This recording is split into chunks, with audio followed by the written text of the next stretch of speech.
Bonjour! Dans cette capsule vidéo, nous verrons ce que sont d'abord les systèmes d'équations et comment traduire une situation par un système d'équations. En fait, ce qu'on a fait dans le deuxième chapitre, c'était d'être capable de lire une situation, de trouver la variable dépendante et indépendante, puis d'aller sortir souvent une seule équation.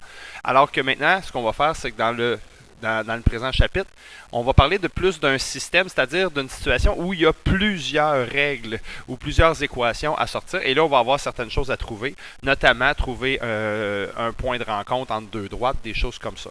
Donc, on va prendre deux exemples pour expliquer, en fait, c'est quoi un système d'équations. Si on y va avec le premier exemple, cet après-midi, Mégane et Julien ont décidé de poursuivre la lecture du roman qu'ils ont commencé la veille. Donc déjà un mot important, poursuivre. On sait qu'ils avaient commencé le roman, donc probablement la règle va avoir un B, un ordonnal à l'origine. Mégane reprend sa lecture à la page 147. Donc, si elle reprend, c'est qu'elle a déjà 147 de lu. Et lit 44 pages à l'heure, donc un taux unitaire, 44 pages par heure. Julien, lui, reprend sa lecture à la page 111, donc son point de départ à Julien 111, et lit 52 pages à l'heure. Après combien de temps Mégane et Julien auront-ils lu le même nombre de pages? Donc, première chose qu'on va devoir faire ici, dans cette situation-là, qu'est-ce qui dépend de quoi? Bien, dans cette situation-là, en fait, le nombre de pages lues par les deux personnes va dépendre du nombre d'heures de lecture. Et là, une fois qu'on a ça, on va aller chercher nos deux équations. Dans le fond, ici, on a deux équations. Donc, c'est deux règles. On va avoir Y. Encore une fois, on va avoir Y. Donc, pour différencier les deux, c'est sûr qu'on pourrait pourrait dire que c'est f de x, puis on pourrait dire que c'est g de x pour la deuxième, étant donné qu'il y a deux règles. Mais là, dans le fond, vu que c'est notre première, on va appeler ça ym pour Mégane et yj pour Julien. Donc, la règle de Mégane dans ce cas-ci. Mégane, elle, reprend à la page 147. Donc, ça veut dire que son point de départ, son ordonnal à l'origine serait 147. Et elle lit 44 pages à l'heure. Donc, si elle lit 44 pages à l'heure, son A, son taux de variation ou son taux unitaire, c'est 44 pages par heure.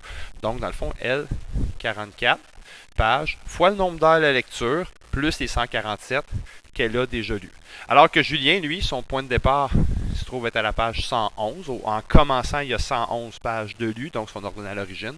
Et lui ici, Julien lit 52 pages à l'heure.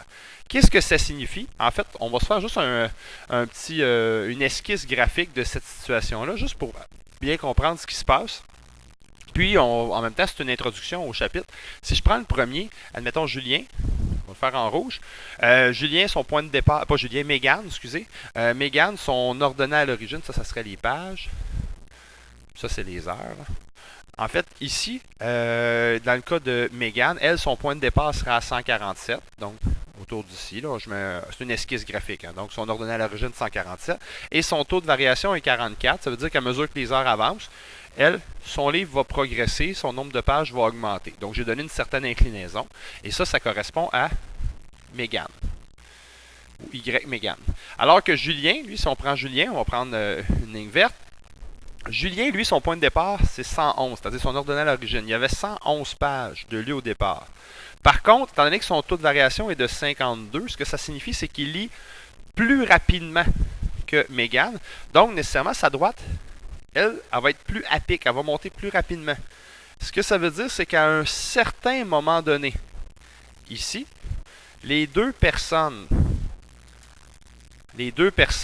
vont avoir, donc à ce point-là, ils vont avoir un certain nombre d'heures, vont avoir le même nombre de pages de lu. C'est certain, à moins qu'ils terminent le livre avant. Ça, pour l'instant, l'histoire ne dit pas combien il y avait de pages dans le livre, mais c'est pour vous montrer que schématiquement, ce qu'on voit, c'est qu'il y en a un qui part plus bas, mais qui monte plus rapidement. On va voir le deuxième tout de suite. Et on va voir dans le chapitre, en fait, ce qu'on va faire, c'est qu'on va apprendre à retrouver ce point-là de rencontre et à l'interpréter. Alors, maintenant, deuxième problème, l'entreprise A loue des consoles de jeux vidéo. Son tarif est de 5 $ par jour, auquel s'ajoutent des frais fixes de 30 $. Donc, 5 $ par jour, évidemment, ça va être notre A, parce que c'est un taux de variation, c'est un taux unitaire. S'ajoutent des frais fixes. Frais fixes, c'est notre B, c'est notre ordonnal à l'origine. Ça, c'est pour notre A.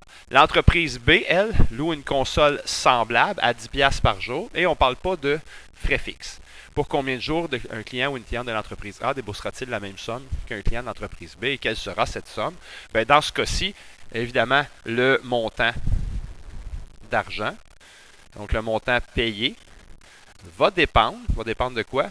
Bien, du nombre de jours de location. Donc, voici notre montant d'argent.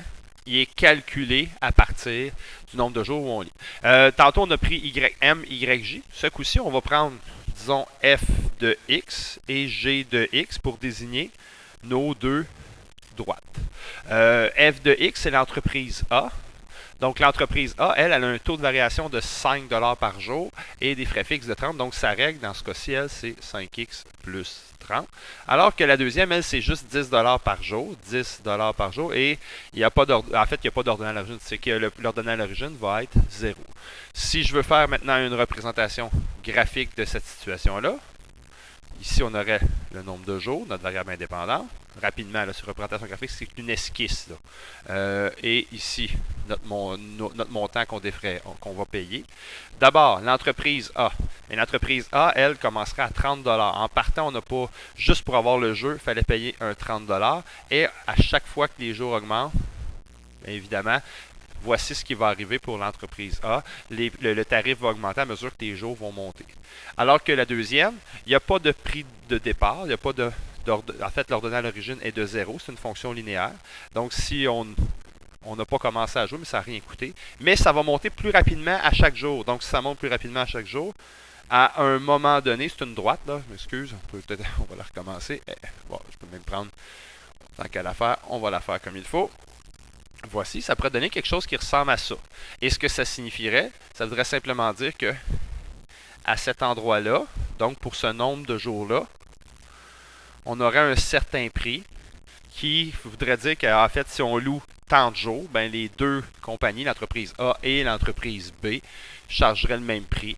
Avant ça, c'est la verte qui est moins chère. Après ça, ce serait la rouge qui serait moins chère. Donc voilà comment on peut traduire un système d'équations. Système veut simplement dire qu'il y a plusieurs équations dans un même problème, puis on va devoir les comparer. L'esquisse graphique va être très très pratique, puis bien souvent même on va faire des graphiques un peu plus précis.